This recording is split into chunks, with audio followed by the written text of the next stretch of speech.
예수님의 탄생에 대해서 마태복음에서도 이야기를 하고 있고 누가복음에서도 이야기를 하고 있습니다.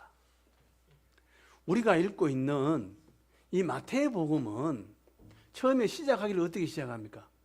아브라함과 다윗의 자손 예수 그리스도의 계보라. 예수님이 아브라함과 다윗의 후손으로 오셨다. 다시 말하면 예수님은 유대인의 왕으로 오셨다.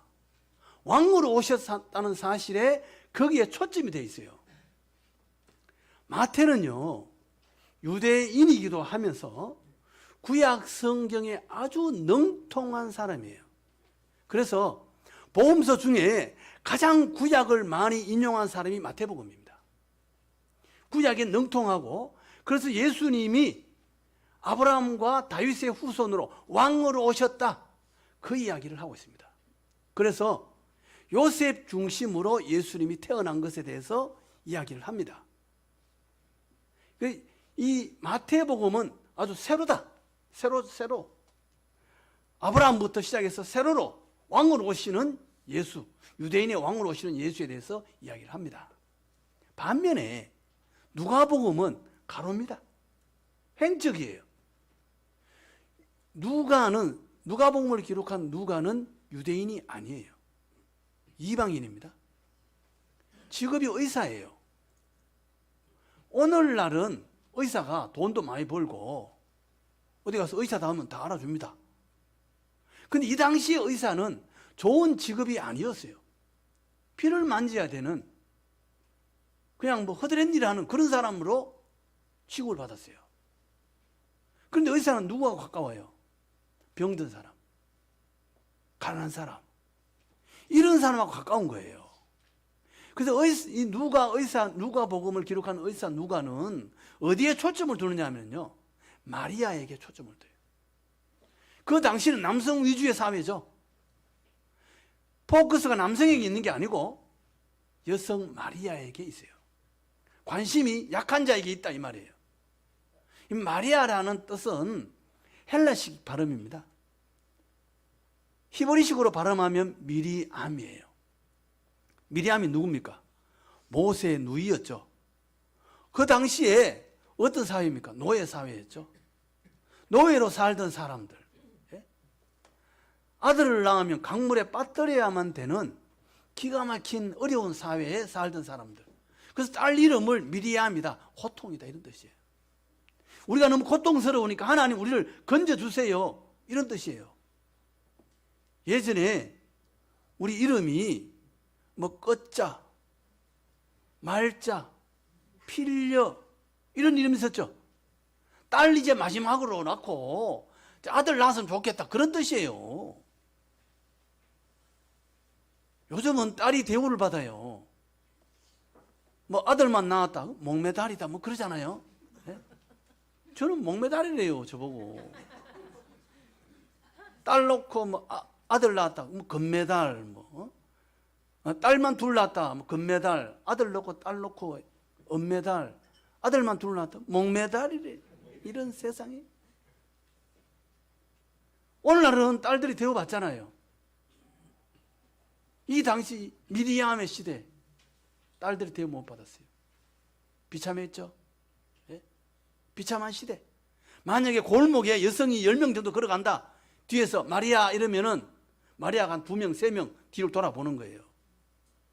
이 예수님의 시대, 이 시대도 허감의 시대다, 어려운 시대에 있다, 그 말이죠.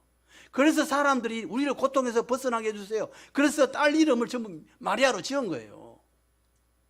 누가는요, 그 고통스러운 마리아의 시대에 초점을 맞추고 있어요. 마리아와 요셉이 결혼을 하기로 했습니다. 정혼을 한 거예요. 이스라엘은요, 약혼하고 1년 있다가 결혼식하고 같이 살도록 되어 있습니다. 풍습이 그래요.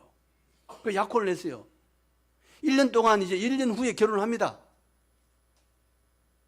마리아와 요셉이 서로 만나면서 데이트도 하고 그러지 않았을까요? 우리 같으면 저 커피숍 원데이 집에 가서 빵도 하나 사 먹고 커피도 한 잔 마시고, 예? 우리 앞으로 미래를 어떻게 할 거야? 집을 어디서 얻을까? 묵동 시민들샘교회 옆에 집을 얻자. 당신이 지금 노동 일을 하고 있으니까, 목수니까 열심히 일해가지고 돈을 잘 모아서 교회 옆에다가 집을 얻고 월세를 넣고 한번 살아보자. 잔치 준비도 잘 준비하고 동네 사람 초청하고 누구누구에게 뭐 오라고 청하고 준비해서 결혼식도 하고 그렇게 해봅시다. 만날 때마다 그런 이야기 하면서 행복하지 않았을까요? 옷도 준비하고 먹을 음식도 어떻게 준비할 건가 계획 세우고 몇 명이 올 건지 그러면서 만났겠죠. 그 당시에 나이가 몇 살이었을까요? 40살? 30살? 20대? 적어도 20대 안쪽이었을 거라고 생각합니다. 10대 후반이었겠죠. 요즘은 100세 뭐 넘어가지만 이 당시에는 40 넘기기가 쉽지 않았어요. 평균 나이가 40, 오래 살면 50이에요. 그런 시대예요. 그래서 결혼도 일찍 한 거죠. 10대 후반에 17, 18, 19 그때 결혼했단 말이죠. 그거 만나가지고 이야기하는데 어느 날 마리아가 나 아기를 가졌어. 그러면서 성령으로 잉태했다. 이런 말을 합니다. 여러분 요셉 입장에서 그게 이해가 되겠습니까? 무슨 이런 말을 하나? 예? 아니 솔직하게 미안하다. 내가 잘못했다. 뭐 어떻게 하다 보니까 아기를 갖게 됐다. 이렇게 말하면 얼마나 좋겠어요. 그게 아니고 나 성령으로 잉태를 했어. 나 아기를 가졌어. 이런 말을 하는 거죠. 요셉 입장에서는 기가 막혔을 거예요. 아니 솔직하지도 않고 거짓말까지 하고 하나님의 이름을 덜먹이면서 요셉 입장에서는 굉장히 황당하고 괘씸하지 않았을까요? 요셉이 그 말을 듣고 집에 와서 19절에 그의 남편 요셉은 의로운 사람이라 그를 드러내지 아니하고 가만히 끊고자 하여. 드러내지 않겠다. 이건 뭐예요? 드러내면 마리아가 어떻게 될까요? 신명기 22장 23절에 보면요, 약혼한 사람이 다른 사람하고 관계를 맺으면 어떻게 되느냐? 돌에 맞아 죽도록 되어 있어요. 돌에 맞아 죽을 수 있어요. 동네 사람이 다 나와가지고 돌로 쳐서 죽인다 이 말이죠.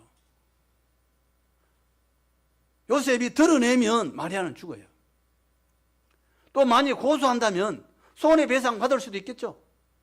나 결혼 준비한 거 옷도 준비해놨고 음식도 준비하고 계획 다 세워놨는데 월세방도 얻어놨고 당신이 다 이거 배로 갚아라. 그럴 수도 있죠. 그렇게 하지 않았어요. 19절에 뭐라고 말하느냐 하면은 그의 남편 요셉은 의로운 사람이라 그렇게 말하고 있어요. 의롭다는 게 뭡니까? 내가 옳고 내가 정이고 당신은 잘못됐다. 이걸 가지고 의롭다고 말하지 않아요. 성경에서 의롭다고 말하는 것은 상대방의 허물을 덮어주는 거예요. 그게 어려운 거예요. 예전에 여기 골목에 건축할 때 동네 사람 그거 다 나와 있더라고. 한 분이 나오셔가지고 화음치를 대요. 동네 사람들한테 다 물어봐라. 누가 옳은지. 고래고래 화음치를 들어보니까 옆에서 철거하는데 건물 지으려고 철거해야 되잖아요. 포크레인 기사가 그 건물 옆에 있는 조그마한 쪽문이 이렇게 하나 있었어요. 저 정도 된. 그걸 탁 쳐버렸어요. 그것도 이제 다 거기 해당되는 줄 알고 했겠죠. 그렇게 하면 안 되는 거죠. 남의 집을 건드린 거예요. 그 집주인 나와가 다 동네 사람 다 나와라. 다 물어봐라. 누가 오르냐. 그래가지고 한번 그 건축하는데 한 달 정도 일을 못하는 것 같더라고요. 그거 하나 딱 얘기해가지고 그거 달아주고 미안하다 사과하고 달아주고 또 일할 수 있는 거 아니에요? 뭐 어떻게 했는지 한 달 동안 일을 못 하더라. 우리는요, 내가 옳다고 생각하면요, 동네 사람 다 모여보세요. 예? 누가 옳은지 한번 해봅시다.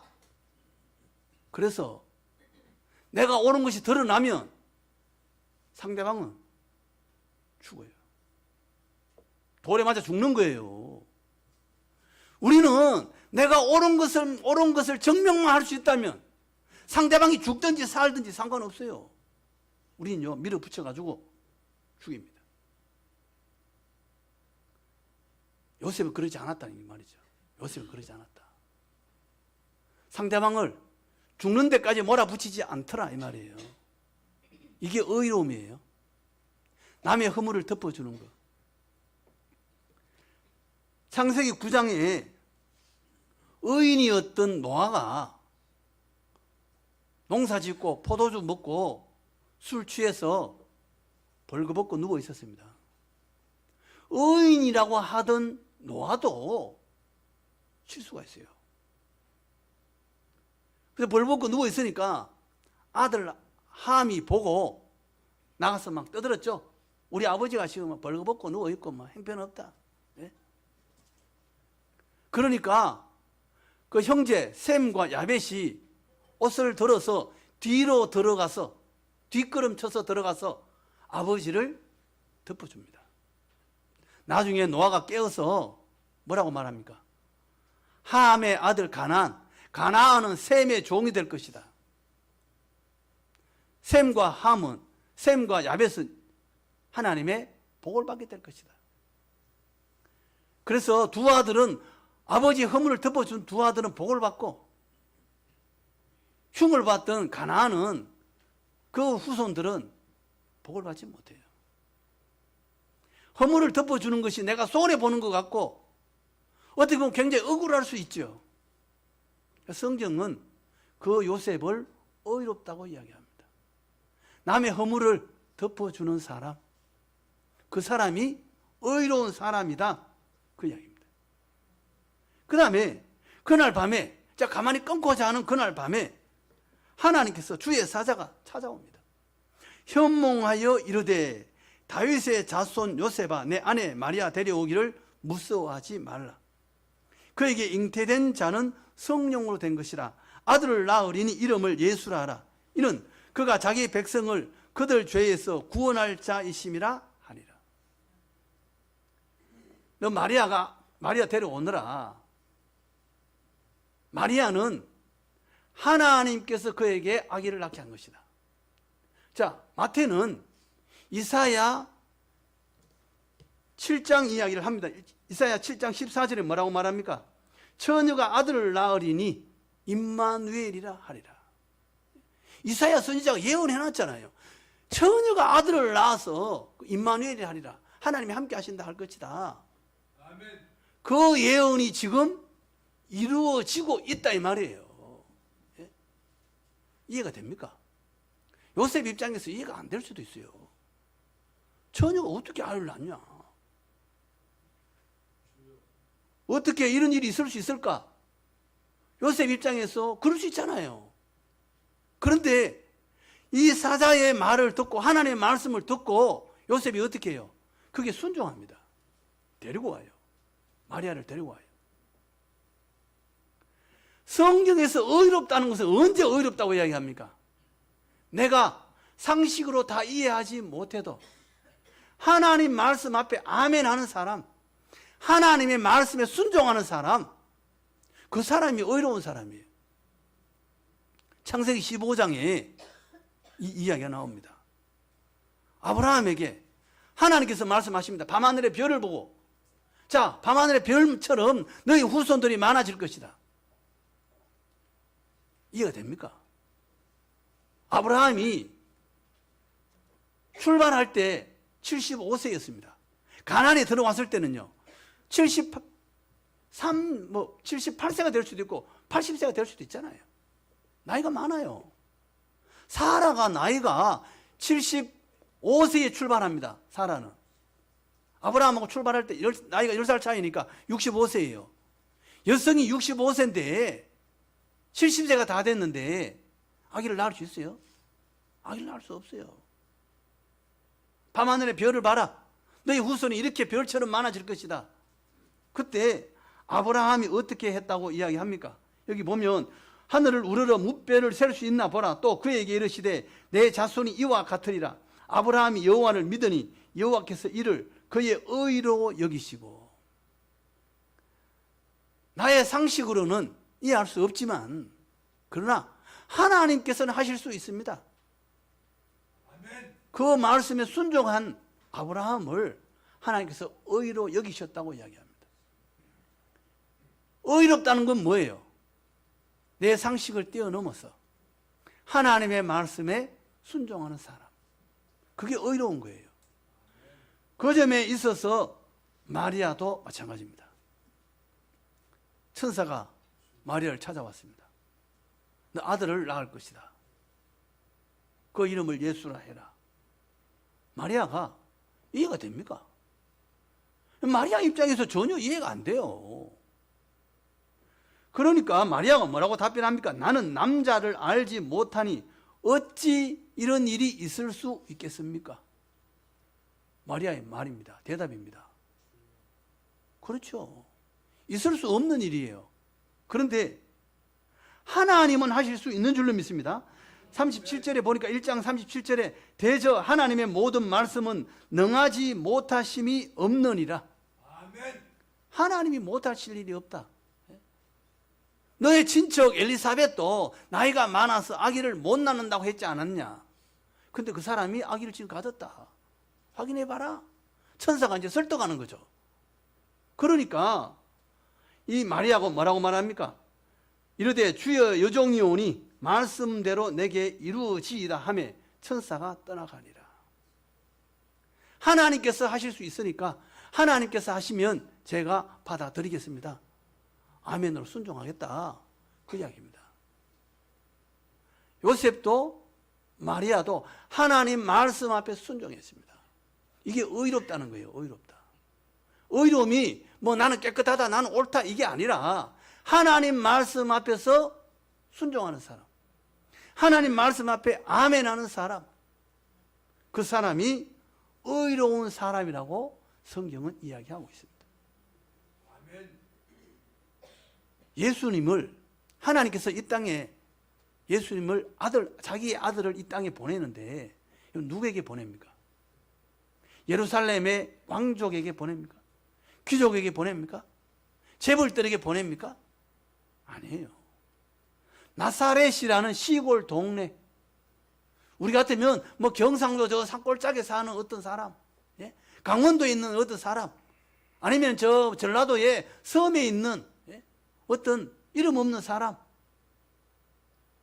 거기 있는 사람 마리아와 요셉, 의로운 사람에게 그 아들을 맡기십니다. 자, 그래서 요셉이 하나님 말씀에 순종해서 마리아를 데려와서 같이 살게 됩니다. 살게 되는데 25절에 보면 이렇게 말합니다. 아들을 낳기까지 동침하지 아니하더니 나음의 이름을 예수라 하니라. 데리고 와서 같이 삽니다. 그런데 아들을 낳기까지 동침하지 아니하였다 이 이야기를 합니다. 나중에 예수 이후에 예수님 낳고 그 이후에 동생들이 많이 태어납니다. 그런데 예수님 낳기까지는 동침하지 아니하였다. 이것은 쉬운 일이 아니었을 수 있습니다. 20대 청년 아닙니까? 같이 결혼해서 지금 사는데 동침하지 않는다. 이건 뭐예요? 절제했다 이 말이죠. 마리아도 요셉도 자기 자신들을 절제하고 자기를 굴복시킨 거예요. 자기들 때문에 하나님의 뜻이 어그러질 수 있잖아요.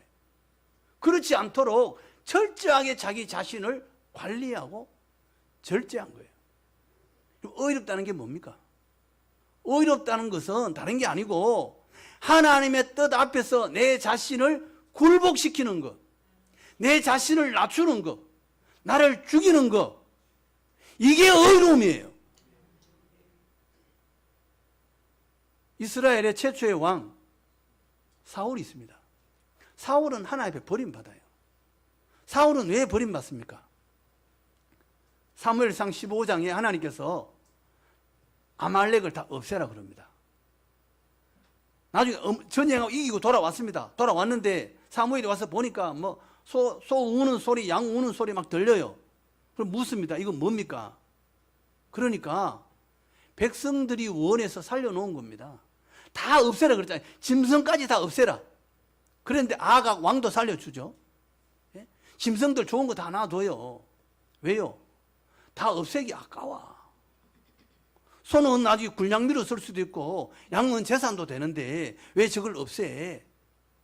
하나님은 완전히 없애라는데 사울 왕은 없애지 못해요. 왜요? 욕심 때문에 그런 거죠. 욕심 때문에. 예? 자기 자신을 다스리지 못한 거예요. 하나님의 뜻 앞에서 자기는 명령만 하면 되잖아요. 다 없애라. 그럼 되는데 그거 없애지 못한 거예요. 그거 남겨놓죠. 그래서 어떻게 해요? 나중에 하나님께 버림받습니다. 반면에 다윗은요, 사울 왕을 죽일 수 있는 기회가 2번이나 있습니다. 사무엘상 24장, 26장에 2번이나 있어요. 동굴에 있는데 왕이 거기에 들어옵니다. 용변을 보러 들어온 거예요. 들어왔을 때 옷 자락만 살짝 잘랐습니다. 그리고 왕이 동굴 밖에 나갔을 때 사울 왕에게 다윗이 뭐라고 말합니까? 내가 옷자락을 베었습니다. 그때 사울 왕이 내가 잘못했다 그러죠. 예? 캄캄한 동굴 안에 있는데 상대방은 밖에서 들어오면요 캄캄해서 보이질 않아요. 용변 보고 있습니다. 칼로 한번 찌르면 끝나잖아요. 죽일 수 있는 기회가 왔어요. 안 죽여요. 왜요? 하나님께서 기름 부어서 세운 왕이다 이 말이죠. 그래서 자기가 죽이면 하나님의 영광을 가리게 됐잖아요. 그럼 하나님 뜻이 어떻게 되느냐? 기름 부어 세웠는데 그 하나님의 입장 그걸 생각해 주는 거죠. 그래서 죽이지 않아요. 26장에서도 잠자는 사람 죽일 수 있잖아요. 창만 빼가오죠. 하나님 때문에 살려준 겁니다. 다윗은요 하나님의 뜻 앞에서 자기의 욕심을 내려놓은 거예요. 자기를 굴복시킨 거예요.